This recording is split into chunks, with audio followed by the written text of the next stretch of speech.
আসসালামু আলাইকুম প্রিয় বন্ধুরা, আশা করি সকলেই ভালো আছেন। আজকে আরেকটি ভিডিও নিয়ে আসলাম। আজকের ভিডিওর বিষয়বস্তু হলো ভিরোল নিয়ে, অর্থাৎ পঞ্চম গণবিজ্ঞপ্তির যে ভিরোল রয়েছে সেটা নিয়ে। সাথে থাকবে 18তম নিবন্ধনে কারা কারা চাকরি পাবে 100%, ষষ্ঠ গণবিজ্ঞপ্তি কবে হতে পারে, এবং 19তম নিবন্ধন সার্কুলার এবং পরীক্ষা, এবং কোন কোন সাবজেক্টগুলোতে চাকরি 100% হবে সে সম্পর্কে সংক্ষিপ্ত আমি একটা মানে ছোটখাটো একটি ভিডিও বানাচ্ছি। যারা এখনো চ্যানেলটি সাবস্ক্রাইব করে নাই, সাবস্ক্রাইব করে সাথে থাকুন। ইনশাল্লাহ সকল ধরনের তথ্য এই চ্যানেলেই পেয়ে যাবেন।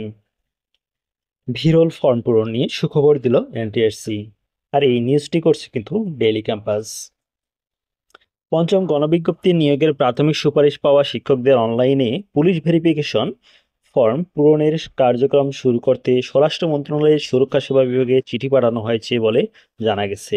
ভিরোলের পূর্ণাঙ্গ রূপ হলো পুলিশ ভেরিফিকেশন। এটা অনেকেই জানেন না যে ভিরোল মানে কি। ভিরোল মানে পুলিশ ভেরিফিকেশন, ঠিক আছে। ভিরোল ফর্ম পূরণের কার্যক্রম শুরু করা হবে বলে জানিয়েছেন। নাম অপ্রকাশিত রাখার শর্তে এনটিআরসির এক কর্মকর্তা জানান, অনলাইনে ভিরল ফর্ম পূরণের কার্যক্রম শুরু করতে হলে প্রার্থীদের ইউজার আইডি এবং পাসওয়ার্ড দরকার। এটি স্বরাষ্ট্র মন্ত্রণালয়ের সুরক্ষা সেবা বিভাগ দেবে। প্রার্থীদের ইউজার আইডি ও পাসওয়ার্ড দিতে মন্ত্রণালয়ের চিঠি পাঠানো হয়েছে। মন্ত্রণালয় থেকে প্রার্থীদের ইউজার আইডি ও পাসওয়ার্ড দেওয়া হলে দ্রুত ভিরল ফর্ম পূরণের কার্যক্রম শুরু করা হবে বলে জানিয়েছেন এক কর্মকর্তা। তিনি আরো বলেন, ভিরল ফর্ম পূরণের কার্যক্রম কবে থেকে শুরু হবে তা বলা মুশকিল, তবে ইউজার আইডি ও পাসওয়ার্ড পাওয়া মাত্রই এর কার্যক্রম শুরু হবে। ভিরল ফর্ম পূরণের জন্য প্রার্থীরা 30 দিনের মতো সময় পাবেন। জানা গেছে আগামী 7ই জুলাই, অর্থাৎ 7ই জুলাই থেকে 25শে জুলাইয়ের মধ্যে সকল ধরনের যোগ্যতার যে সনদপত্র রয়েছে প্রার্থীদের, যাদের চাকরি হয়েছে, সেটা জমা দিতে হবে।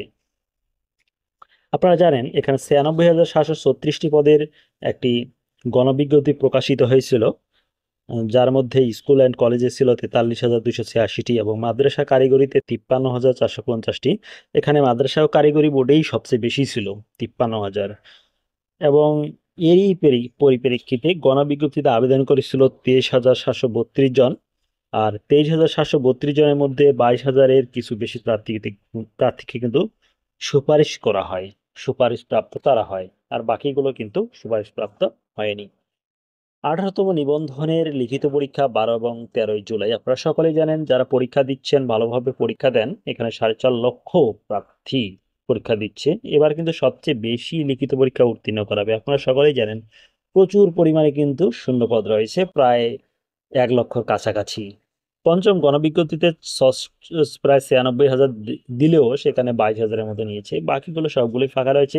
এর মধ্যে আবার অনেকগুলো শূন্যপদ তৈরি হচ্ছে, সেজন্য 18তমতে যারা পাশ করবেন তাদের চাকরি কিন্তু 100% হবে। আপনি যে কোনো সাবজেক্টেই ধরেন না কেন, আপনি লিখিত পাস মানে আপনাদের চাকরি 100% বলা চলে। এবং 19তম সার্কুলার বিজ্ঞপ্তি যেটা, সেটা আপনার ভাইবা, অর্থাৎ 18তম ভাইবার শেষ সময়ে, শেষ শেষ বা শেষ হওয়ার দিকে কিন্তু প্রকাশিত হয়ে যাবে।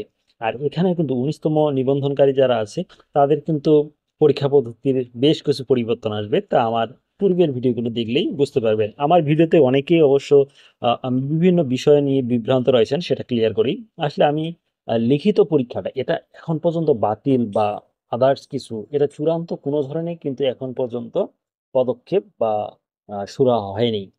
চূড়ান্তভাবে তারা কিন্তু কোনো কিছুই করেনি। এজন্য এখন আপনারা ধরে নিতে পারেন এখন পর্যন্ত যে প্রিলি রিটেন ভাইবা এই তিনটাই হবে। প্রিলি পরীক্ষা তো চেঞ্জ আসার কথা, এখানে আপনার সাধারণ জ্ঞানের পরিবর্তে আপনার নিজ নিজ সাবজেক্টে 25 মার্ক অ্যাড করার কথা, অথবা আপনার প্রতিটি বিষয় অর্থাৎ বাংলা, ইংরেজি, অঙ্ক, সাধারণ জ্ঞান এবং আপনার নিজ সাবজেক্টে 20 মার্ক করে 100 মার্কের পরীক্ষাও কিন্তু নিতে পারে। কিন্তু এগুলো এখন পর্যন্ত চূড়ান্ত হয়নি, ঠিক আছে।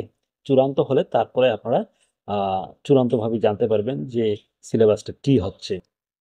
আশা করি আপনাদের বিভ্রান্তি দূর হবে।